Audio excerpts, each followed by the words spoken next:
दिन में तू ना हो वो दिन ही नहीं, जिस जीवन में तू ना वो जीवन नहीं। मत्ती 11 का 20 अध्याय।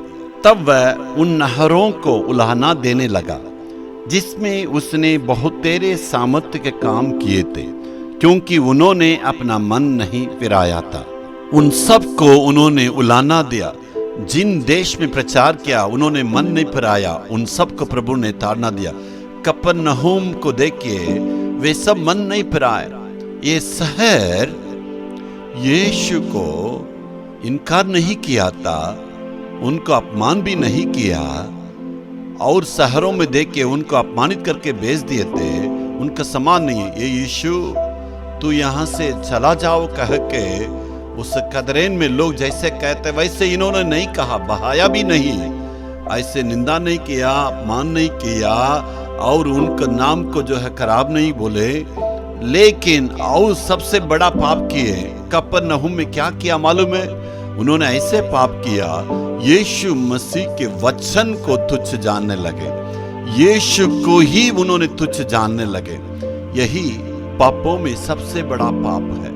इसका मतलब जो तुच्छ जानने का मतलब सबसे बड़े पाप में गिना जाता। मेरे प्यारों, पिछले दिनों में परमेश्वर के वचन में कितना हम आदर सम्मान किए। क्या वचन को पढ़े हैं? क्या दिन रात प्रभु के वचन पर अध्ययन किए? कितना देर परमेश्वर के वचन पर समय बिताए? इस्राएल के लोगों के सबसे बड़ा पाप क्या मालूम था? इस्राएलियों की सबसे बड़ा पाप क्या है मालूम है? बाइबल में आप देख सकते हैं, उससे 8 अध्याय के 12 वचन में देखेंगे, मैं तो उनके लिए अपनी व्यवस्था की लाखों बातें लिखता आया हूं, परंतु वे उन्हें पराया समझते हैं। बाइबल की व्यवस्था को जिन्होंने लिख के दिया उनको पराया समझाया। उन्होंने कहा इससे मुझसे कोई संबंध नहीं है। ऐसे ही बहुत लोग हमारे हालत भी है। जवान बेटे बेटी से वचन को पढ़ने पर ध्यान देना है। आपको आत्मिक के जीवन में आप प्राथमिकता देना होगा।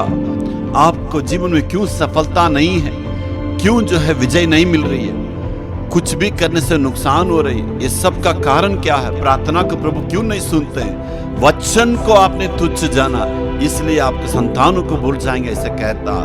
इसलिए माँ बाप ध्यान देना पड़ेगा। माँ बाप बच्चे बाइबल के वचन पर यदि ध्यान देने से तब परमेश्वर कोई भी आशीष को देगा।